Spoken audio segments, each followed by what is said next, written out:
شرعي تتسلط عنا ويلا ارحل يا بشار يلا ارحل يا بشار ويلا ارحل يا بشار يلا ارحل يا بشار ويا بشار ويا كذاب وتضرب انت وهالخطاب الحريه صارت على الباب ويلا ارحل يا بشار يلا ارحل يا بشار ويلا ارحل يا بشار يلا ارحل يا بشار ويا بشار ويا كذاب وتضرب انت وهالخطاب الحريه صارت على الباب ويلا ارحل يا بشار يلا ارحل يا بشار ويلا ارحل يا بشار ويلا ارحل يا بشار.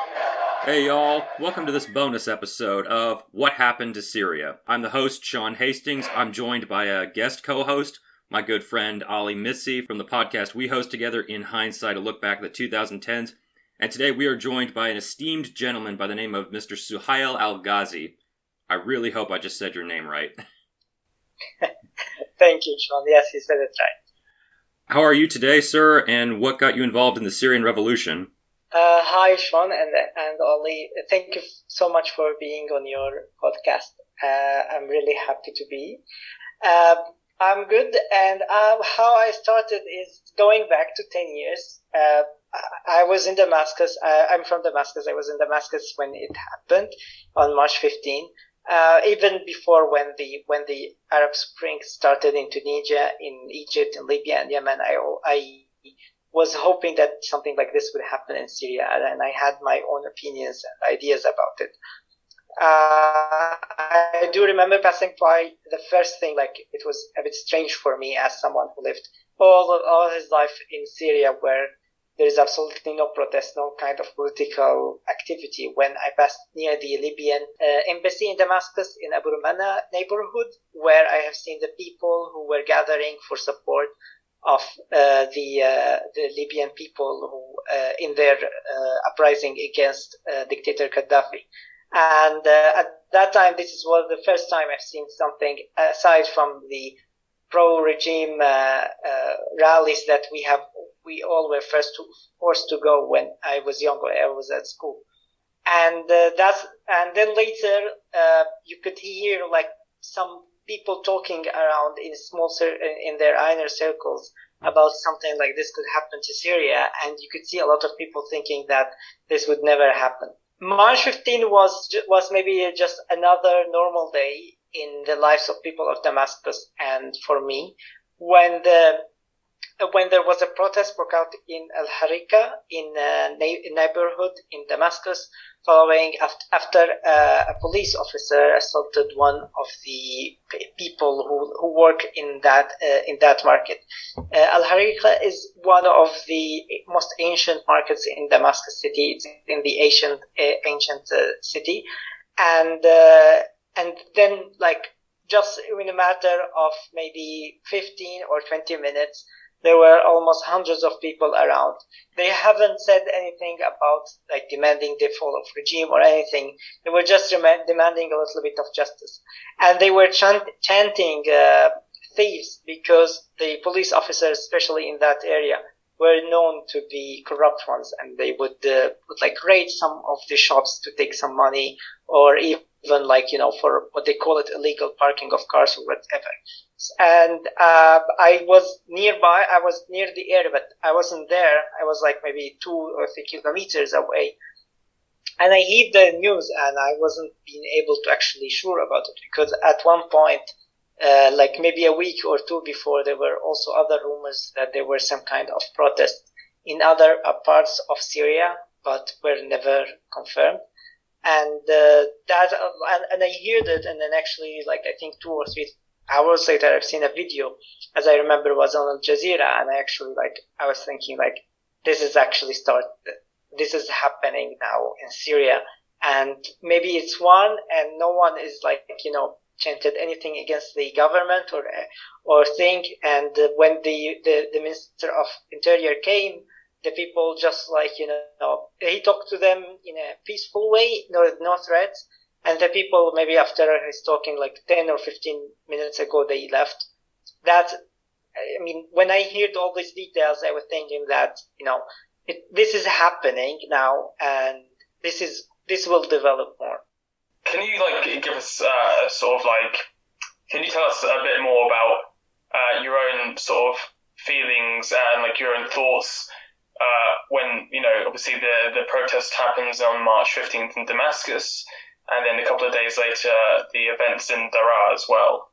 Like, obviously, I don't know whether you participated or not in the recent Damascus protests, but as a resident of Damascus and a Syrian, like, when all of these things were happening and you realized that the Arab Spring had finally reached Syria, like, what were your emotions? What were your thoughts, like, about how this is all going to play out, and about the regime's response as well? Because it was quite heavy-handed in Daraa.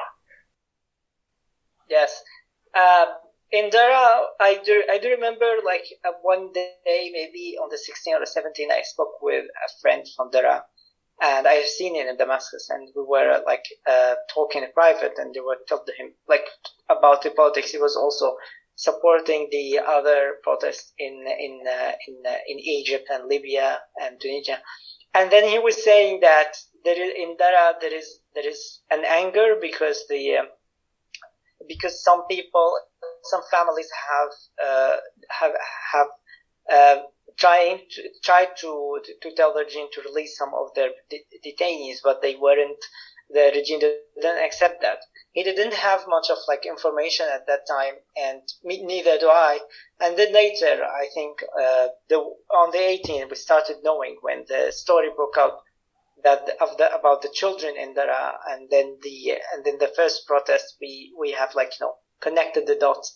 I was in Damascus, and the one of the 18th of Daraa was actually something was interesting, because for all of the people in Syria, because the one that happened in Damascus was like, you know, a little bit small. It happened and finished within, like, maybe 40 or 45 minutes. But the one in Daraa we have seen, I do remember, I think there was, like, only 3 videos that have been repeated on Al Jazeera and Arabiya, and there was another anti-regime channel in Europe. I think it was in London. It was called Barada channel. And I remember that those 3 videos are only being repeated.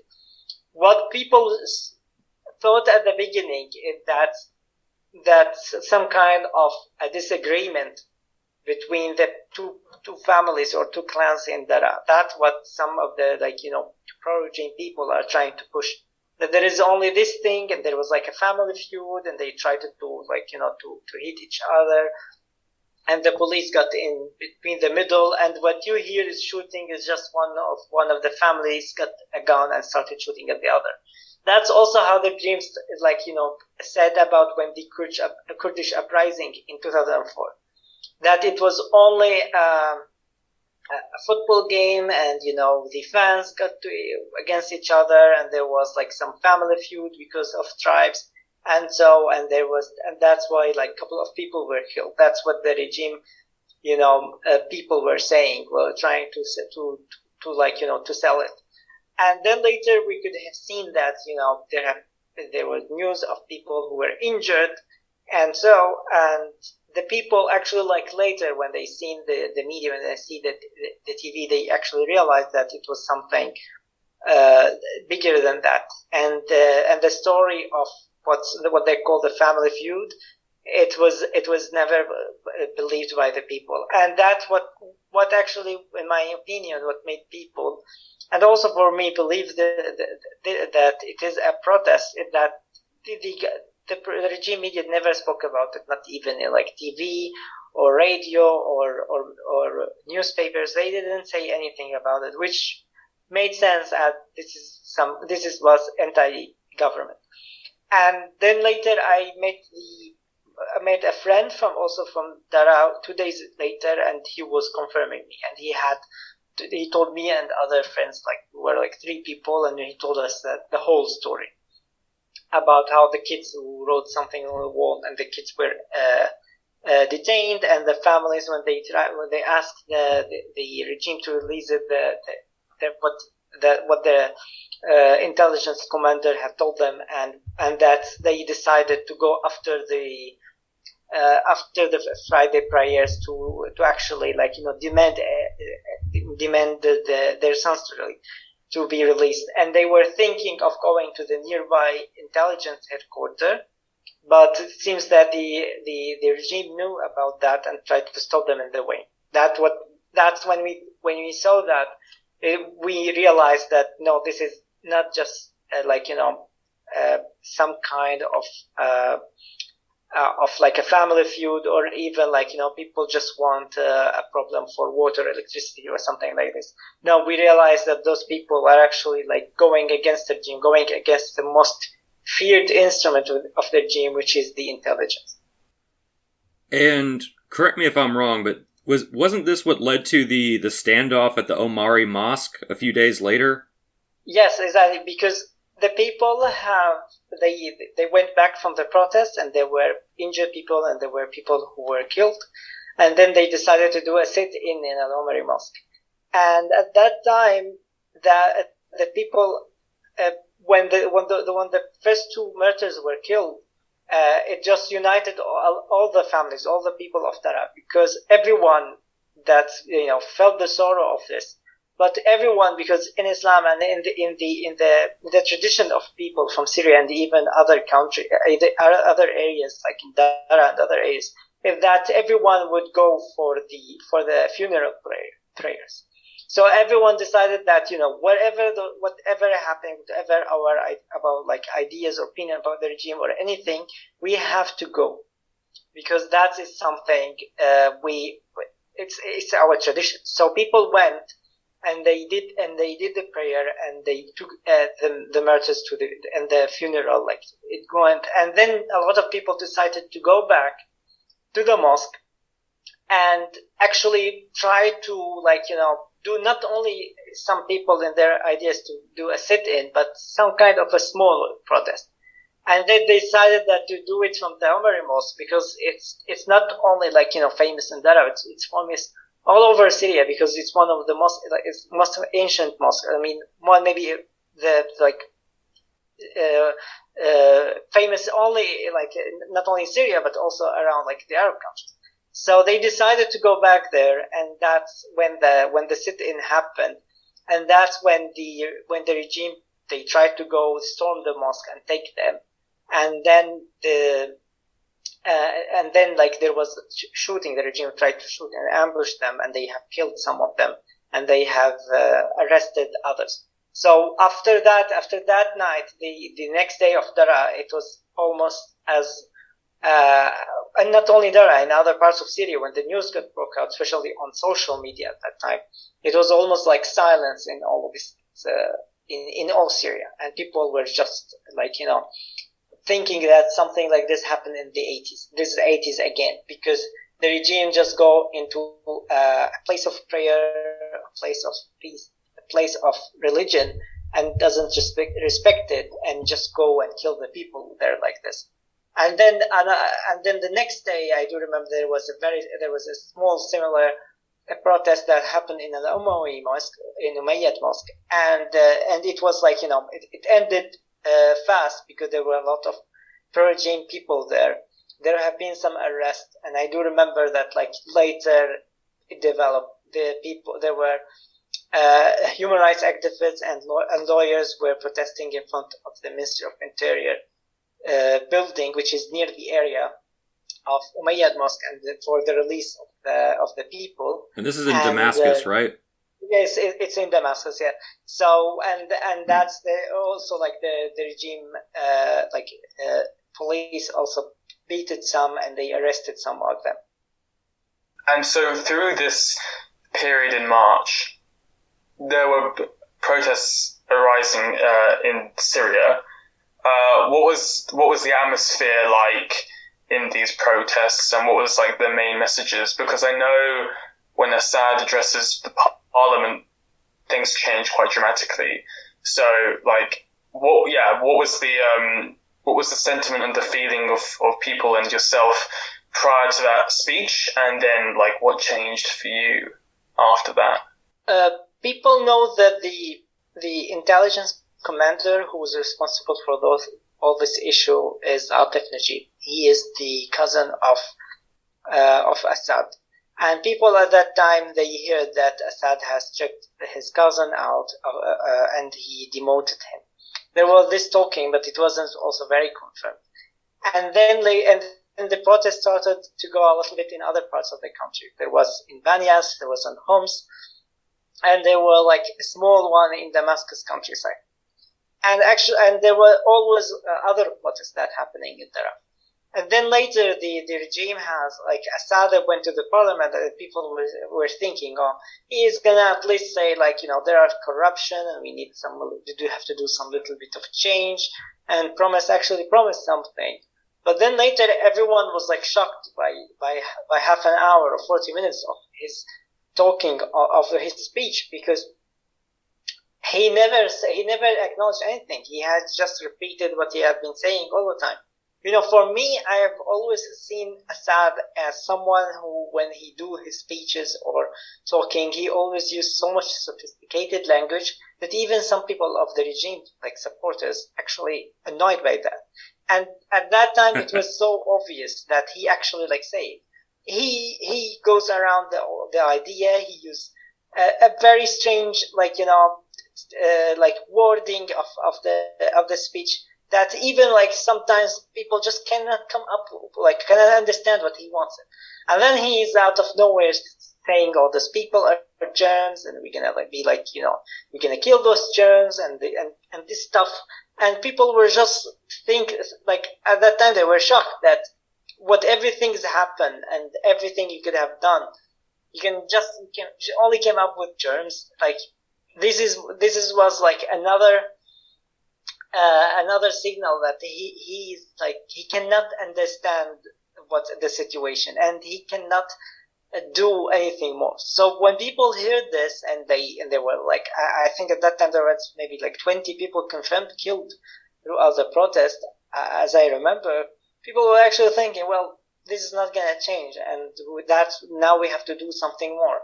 And they actually, like, after that speech, I do remember that everyone just, like, I think many people took a decision. Maybe many people thought, like, oh, he's not he didn't say anything good, and dark days are ahead. I once tried to read an English language translation of that speech, and it's utterly unreadable. Exactly. I mean, I have read it when I was like in the school and in university, and they were put it, like, in the books, and I always thought, like, this is too much, and no one can understand that, especially if you want to put it for a kid, for like a 16 or 15 years old kid. Yeah, it's the rambling of a desperate con artist. Exactly. Would you agree that, like, that speech greatly exacerbated tensions and perhaps contributed to the conflict that played out afterward?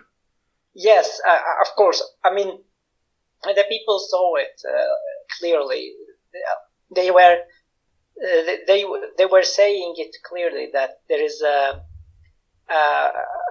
person speaking and very disattached from the reality, and people were saying in their, like, inner circles, is that he could have chosen another language. He could have said something different, but because he didn't say it, he just, like, through the germs and whatever, and, like, those words.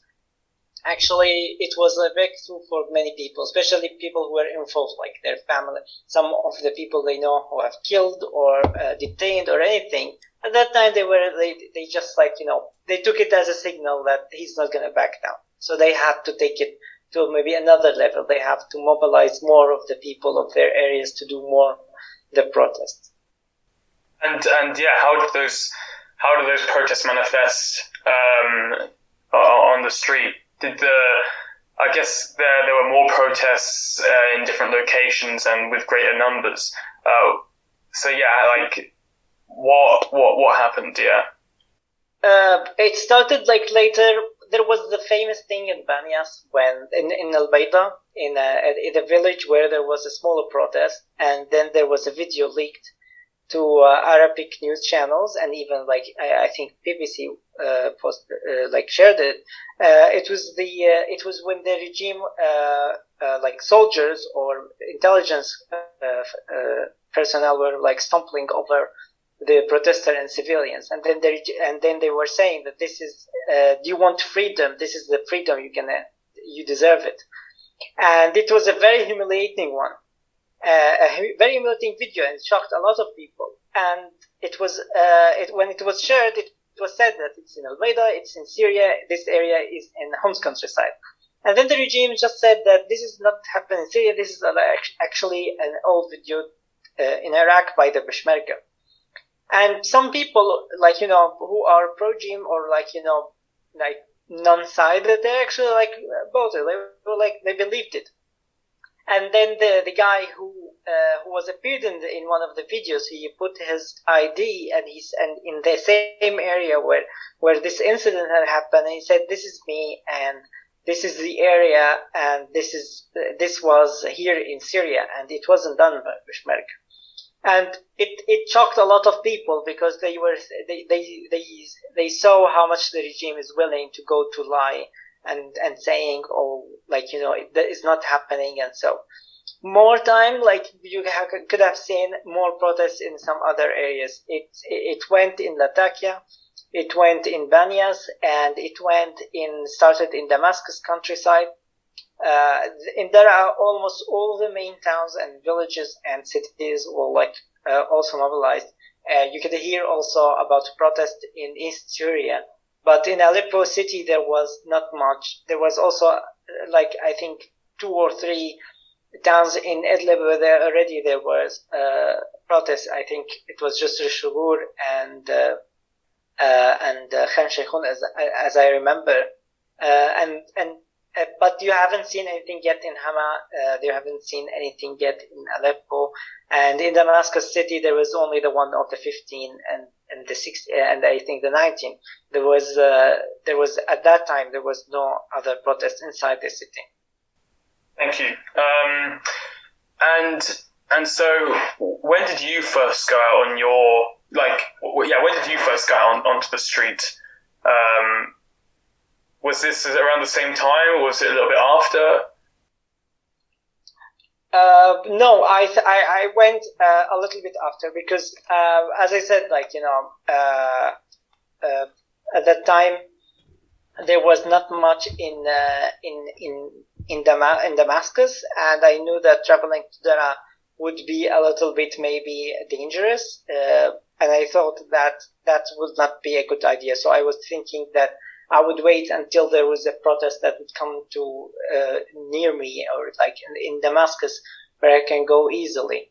But at that time, not many people knew that when the protest is going to be, and there was only a handful of people would know who goes out from the mosque or something when they want to start it. So where I was living, there was no such thing. There was the mosque were all silent after the Friday prayer. So I decided, I was thinking that I may have to go to another area and to go on the protest there because that will be the better. So I think I went in mid April. I think I went in mid-May. That the first thing happened. It was in mid-May in Damascus. Which area of Damascus? Sorry. It was in Berze, in Damascus city. It's a little bit on the north. How would you describe the experience of participating in one of those protests for the first time? It was something that it was very energizing for me. It was strange and very energizing for me. So at that time, for myself, I wasn't very sure that the person maybe next to me is actually anti-regime or someone from the regime intelligence, just seeing the faces. And so I had this moment of doubt at the beginning that maybe stand a little bit behind, nowhere to run and the stuff. And then later, I've seen everyone, who was there, no one just standing. Everyone was talking, everyone was chanting, everyone was participating. So I forgot everything about what the steps I want to do for security thing. I found an exit and doesn't show my face or anything. And then I almost forgot it. It took us a half an hour or 40 minutes before the people were started saying that intelligence personnel are close, and people have to leave. So I left, and I know the area because I have been there a lot of time. And I have left, and I took a shortcut street to another area where there was nothing happening. And then I felt like after I left it, I felt that that's something that is like a life changer step that I just went through. I have been in my country and I have been in a protest in my country against the regime, and I actually maybe started doing something, or actually started being more participating, not only social media, not only maybe talking to myself or talking to closer friends. No, this is actually something is happening now, and I want to be more part of it. You're taking part in history. Yes, exactly. So were they saying things like "God, Syria, freedom," or what kind of chants were they chanting? Yes, at that time there were a lot of the time there was the guide Syria and freedom. There have been not a lot of stuff against Assad himself, or asking Assad to leave. So I do remember that this is what most of the people were saying, and there were some type of chanting that the people demand the fall of the regime, and the fall of Assad. But most of the time they were asking, they were talking about other areas. So you say hail, or support to Dara, or support to Homs, support to this area or that area. And people were actually when they were most of the time they were going more louder is when the murders, when they are talking about the sometimes the names of the people who were killed around Syria, when they were saying them, and then that's when you feel the people they would go louder maybe when they were talking about the murders. And what other activity as well as protesting did you participate in at the time? At the time there was only the protest, and I haven't. I was choosing specific places where I would go and would not go, because I decided I would not go near a place where I live in, maybe in case someone would recognize me. And at that time in Damascus there have been a lot more than protests. At that time in Al Maidan, after a little bit, the protests were in Al Maidan neighborhood, in Berze, and in Qabun neighborhoods. Those were the neighborhoods we're talking the vicinity, Damascus city vicinity. But there are also in Douma, in Harasta, in other areas also of Eastern Ghouta, there were small protests. So I decided that if I would go to protest, I would go to these protests. And I realized that just going to the protest and seeing someone and tell him, oh, I want to be involved, that's not going to end well, because no one is going to, there is no mutual, trust between people at that time when it comes to this. So I was thinking that I would go to protest, sometimes, and I would maybe wait for an opportunity where I could actually do something. I tried to see some of my friends, and they were also, the same. But some of them were living in other neighborhoods, so we couldn't always be going to the same protest maybe together. But at that time, my inner circle was small, and I didn't do any other activity other than protest. Okay, and you said about your friends? I take it your friends obviously, like you said, were going on protests as well. What was their sort of perception of the whole situation? And just something else to add after that, did you make any friends at the other protests that you went to in other areas of Damascus? No, I haven't made any friends. As I said, people wouldn't very much be trusting at that time, because they knew that the regime tried to infiltrate the protest and people who are behind the protest. My friends were having this. My friends were similar to me. They were coming from a middle class family in Damascus, and they have very similar opinions when it comes to Syria, to a new Syria, and anything. And when it started, also they were when they protests, and in Syria they're also saying, oh, we want to do and we want to participate. And so we sat, me and like 4 or 5 of my friends, like I trust them a lot because I know them for years, and we decided that maybe try to see when there will be a protest, and then if we want to go to this area or another. So we were just like going to like on Friday to mosque in those 3 neighborhoods I just mentioned, Al Maidan, Ankhabun, and Berza.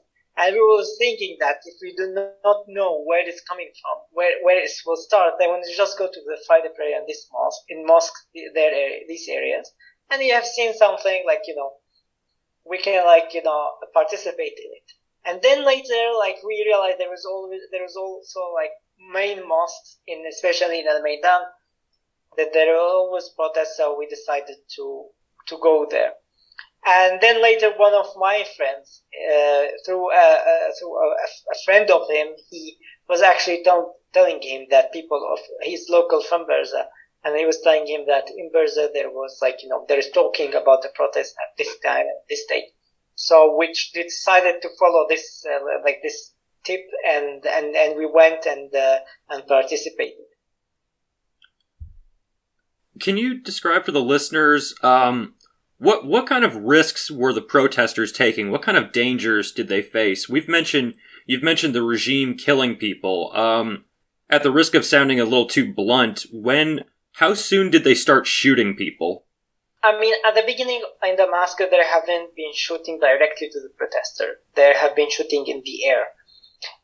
Berza neighborhood is a local neighborhood, a local resident, who live there. And there is next to it a neighborhood, that informal settlement, where many of the people of the army, of the intelligence, or the police, they were living in. So you would understand that this area is actually, a loyalist area, that they wouldn't accept those protests nearby, and they would try to do something. I'm not talking about sectarian here. I'm just talking that this is area. Because in this area of Damascus, there are other army bases and intelligence bases, and so I do remember that when in this protest in Berza, people were saying that the others, the loyalists, are gonna come and they're gonna shoot, and they will, most of the time they try to arrest people, and be careful not to be walking alone, maybe 2 or 3 if you are passing by, or leaving the protest, so they will not take you. Wow. And I remember, and I do remember that later there have been shootings in some other parts of Damascus, in Al-Kabun, for example, and also later in Al Maidan. And then I have seen that there was how the regime is doing it.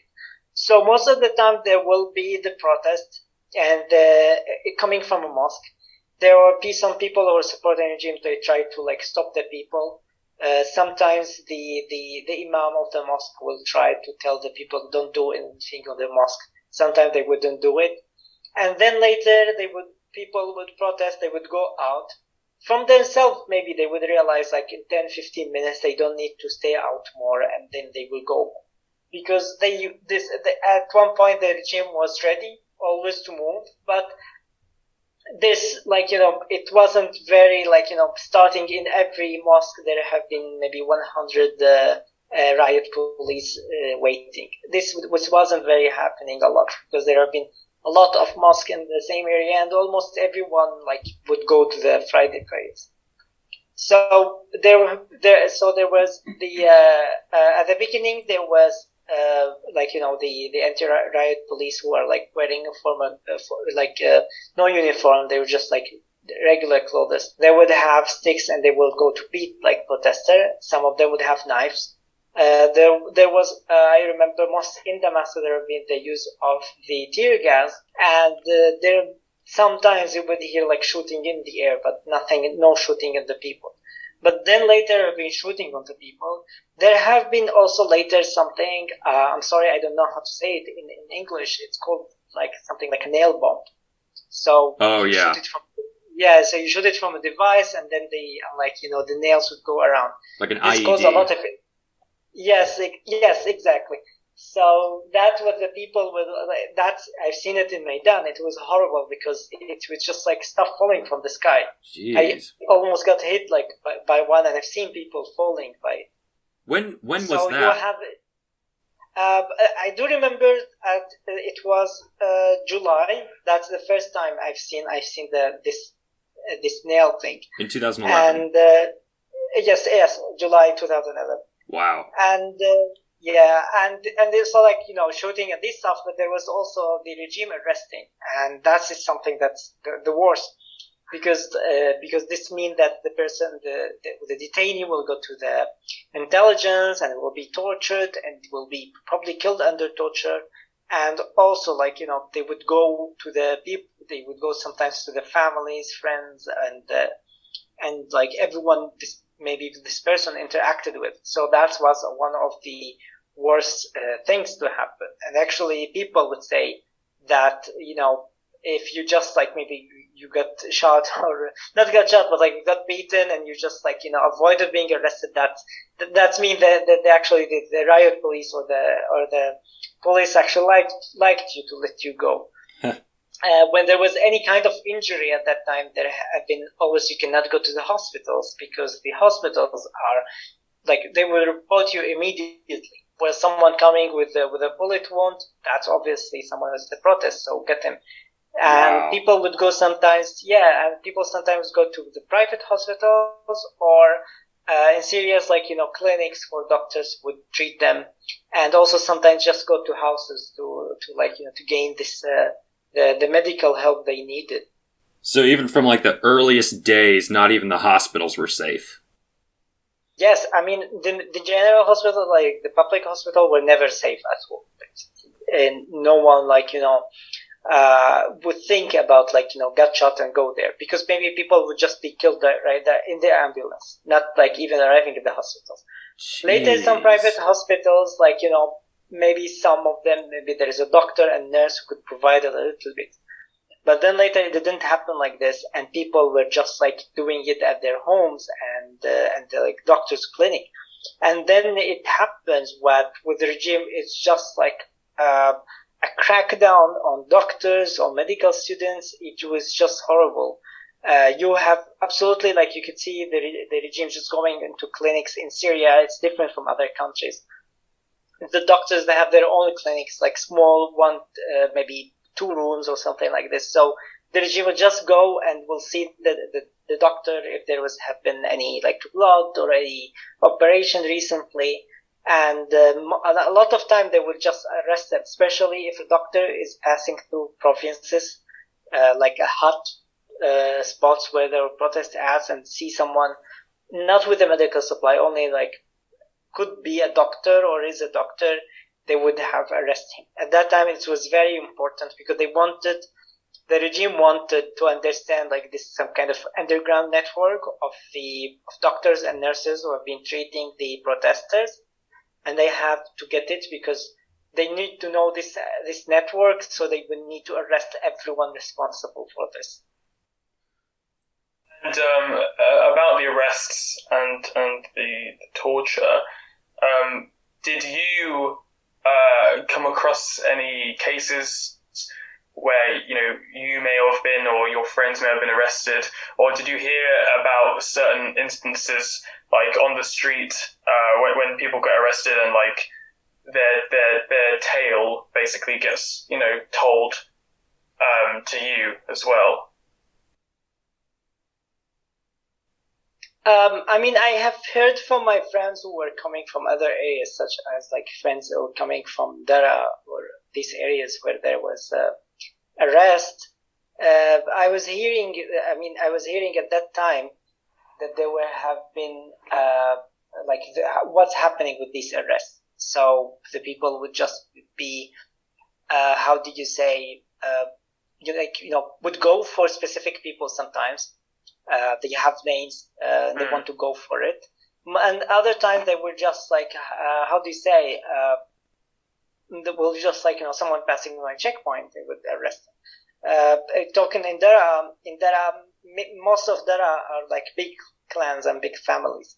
So you could have always many people with the same surname, and many people even with the like the same name. So Muhammad Jawabra, for example, or something like this. So there has been also also arrests because the name is just very similar to the name of wanted, and they would just arrest. And I guess until June, I knew of someone I knew who was arrested, but was released in Damascus, but was released within 5 or 6 days. I knew the person. To my knowledge, the person was in the regime, but he wasn't planning on going to protest. But at that day when he was arrested, and he was released later after his family paid a lot of money, and they could talk to a lot of people to release him. And that was how do you say, the first confirmed case of someone being arrested. So Suhail, I saw you post on Twitter a while back that you yourself were also arrested at one point. Are you comfortable? Do you feel comfortable talking about that? Yes, I was arrested twice in 2012 and in 2013. Okay. I talked about it on my Twitter, and I'm okay with talking about it now. Yeah, I've read a couple of the threads you posted. Holy shit, man. I wanted to backtrack a little bit. I don't mean to sound like I don't want to sound like I'm defending Assad, but I am curious. What was the pro-Assad side saying in March 2011? Did you know anyone who was maybe a supporter of the regime? How were they reacting to the protests? I've known first. So I have known a lot of people from the pro-regime, and they have from different social and sectarian background. There were people from middle class, there were people from upper class, and also at that time. And some of them changed their opinions later, and some of them, of course, they didn't.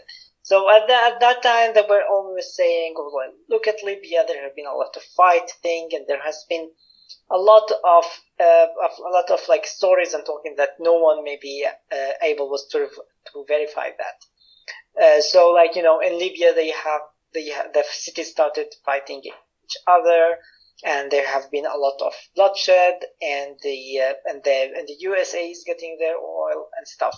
And Egypt is the same. They were saying, "Oh, look at Egypt. They have the thieves went to the museums and the homes of the people." It was always saying that if something like this is gonna happen here, it always ended like this. Wherever or something happen here, this means that this happened worse because there have been a lot of violence and so at the beginning everyone was saying this. We don't want something like this to happen because this is like a conspiracy. Those people are just lying and stuff. And then later they decided to go maybe with a little bit smarter way of talking about this issue. So they were actually saying that yes, they need to change, but the change is not going to come like this. How could you change when you are attacking the police and the intelligence? And how could be a change when you are getting money from USA and Saudi Arabia and all of these countries? So they were scared of the change. And they were trying to lie to themselves and to lie to the other people that by saying this, they can save themselves or actually maybe convince some people not to go. And I do remember at that time, I would see from my friends, from the family members, everyone had a heated discussion about this issue with people they know, and most of the time it was a discussion that it's not going to end well maybe for some people. Some people at that time will lose friends. I knew some people, the pro-regime. I wasn't trying to get into an argument with them because I wasn't maybe thinking at that time that, yes, I have known them for some time and maybe I can trust them that they are pro-regime, but they are not inform me. But then I was like, no, I don't know the odds. I don't want to play with the fate here. It's maybe they're gonna report me, or maybe they are not gonna hurt me or hurt my family. So I decided at that time not to argue with anyone. And at that time, you just be going to the market or going to on public transportation, and there's someone always started talking the situation is not good, and so on. You always be sure 100% there's no sane person. Anti-regime would just go around publicly saying this. This must be someone. This must be an informant, and they're waiting for people to reply, so he could inform on them.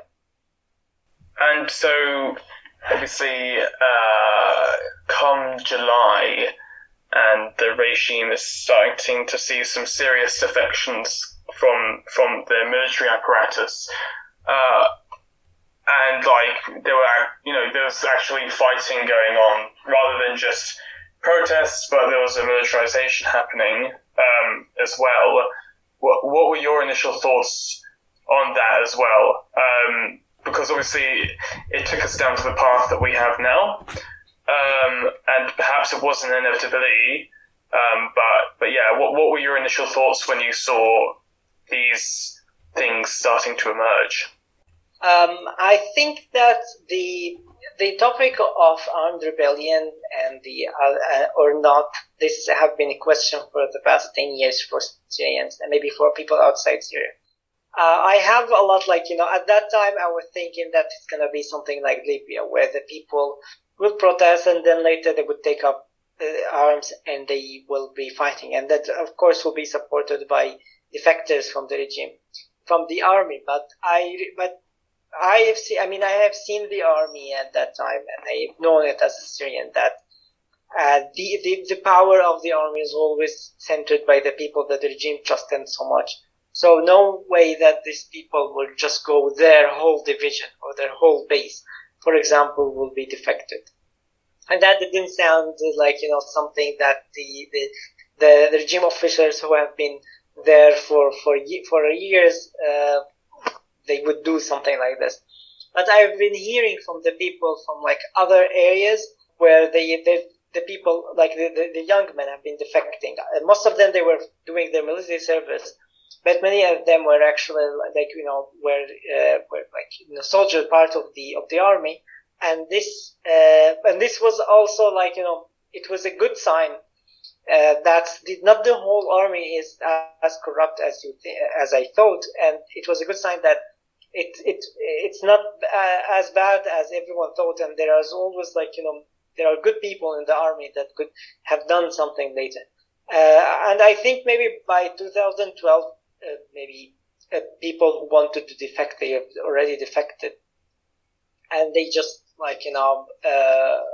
the others have supported this. And then when there was the formation of the Free Syrian Army, when it happened, especially in Homs, in parts of Damascus countryside, in Dara, in also a little bit in Idlib, it was something welcome, because people were saying that those people are actually put their lives at stake of defecting, and they have to secure their families, or even leaving some family members there, knowing that the regime is going to come for their second cousins maybe.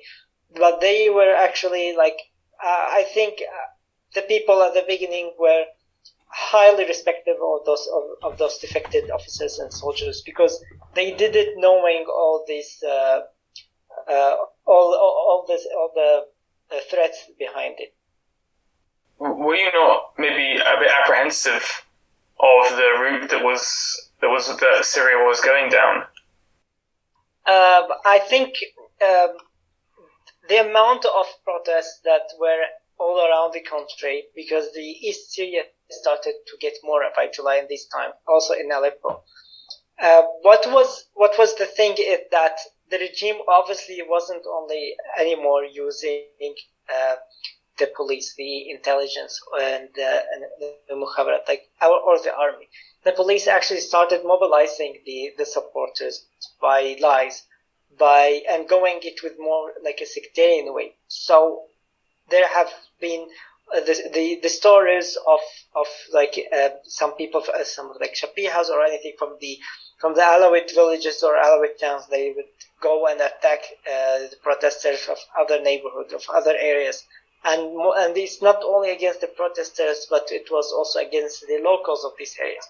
So it was obviously that the regime, when the regime started taking it to more sectarian way, I knew it from that time that this is going to be very difficult, and I knew that the bloodshed is going to be much more through the time.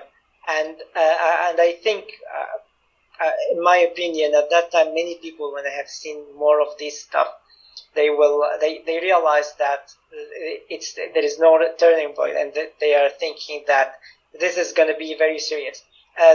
There was like some part of the anti-regime people who have been outside Syria. They started from one time saying a lot about sectarian issues, but at that time there haven't been, such issues.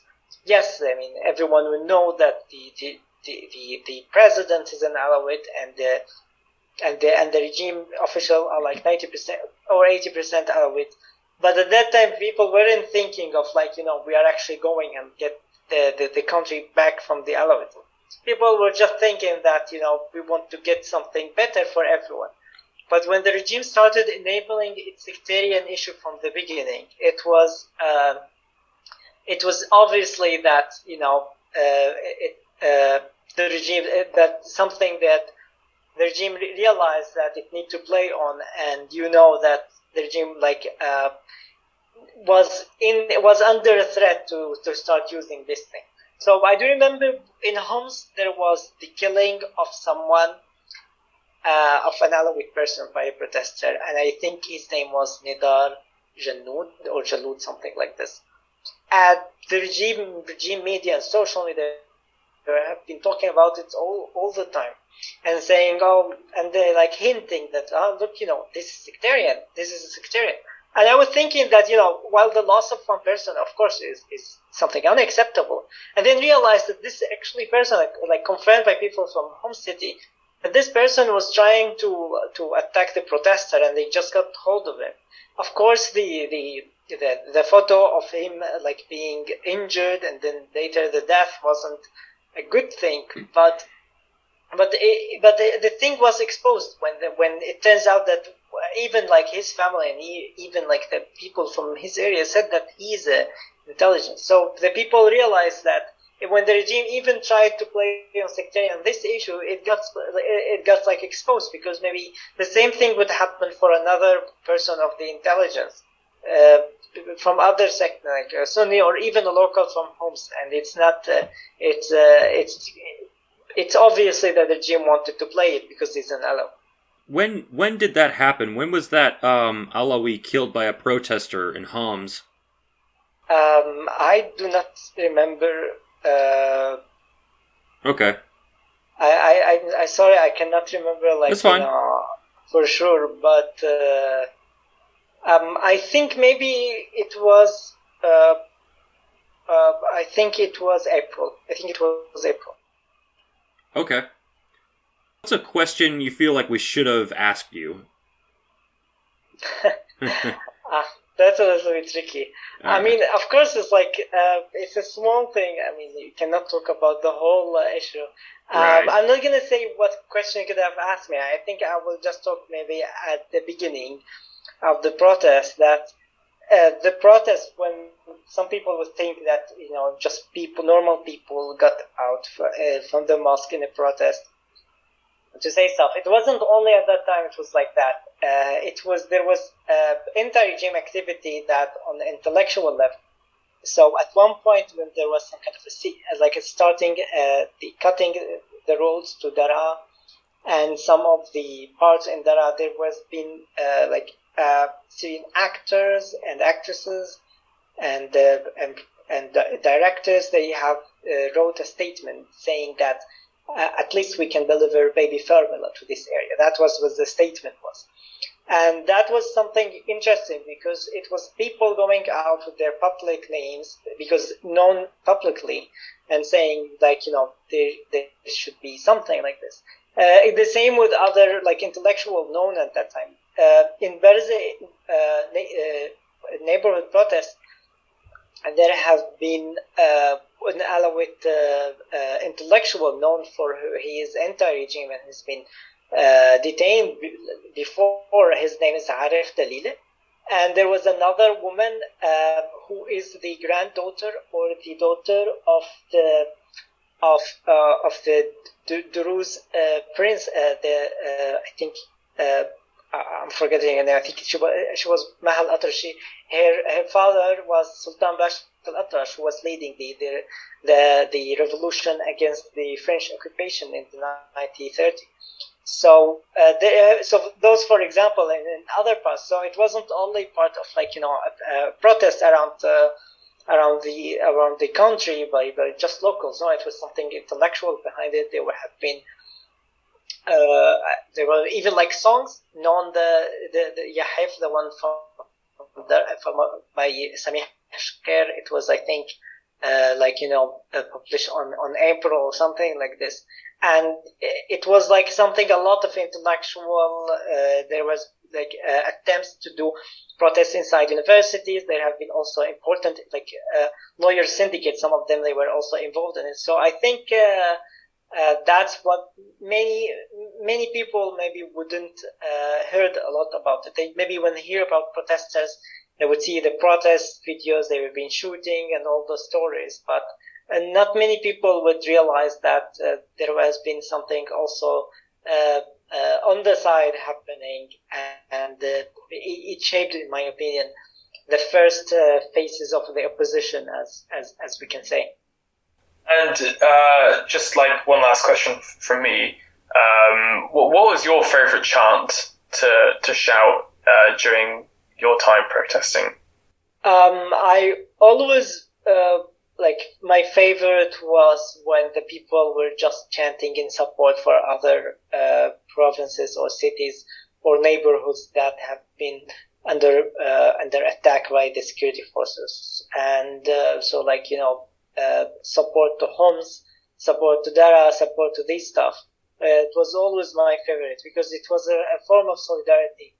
A lot of time they would say other areas where there haven't been protests or security as a way of saying to those people from this area that join us in our revolution. So you also would hear the name of other areas of the Druze majority in Suwaida, a Christian majority, an Alawite majority, Kurdish majority.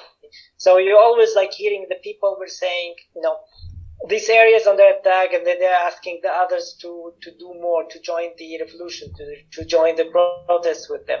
That's, in my opinion, was the favorite. And of course, saying God, Syria, and freedom is, of course, everyone at that time was their favorite. It sounds like that video of Sarut in 2012 where he was leading that chant. They're going, "Oh Dara, Homs is calling, oh Dara."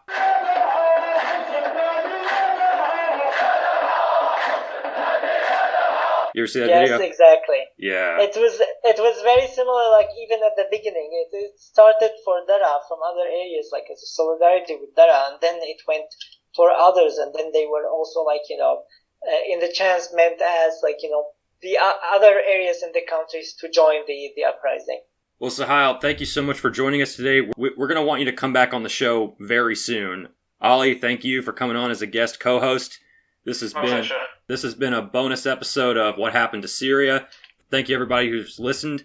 You can follow us on Twitter at SyriaPod. You can email us at whathappenedtosyriapodcast@gmail.com. If you like what you heard, please consider supporting us at Patreon. That's patreon.com/whathappenedtosyria. Suhail, again, thank you so much for joining us. We got to do this again. Thank you so much. We got to do this again sometime soon. And shout out to our first patron on Patreon, Jaeger de Pato. Y'all have a good one.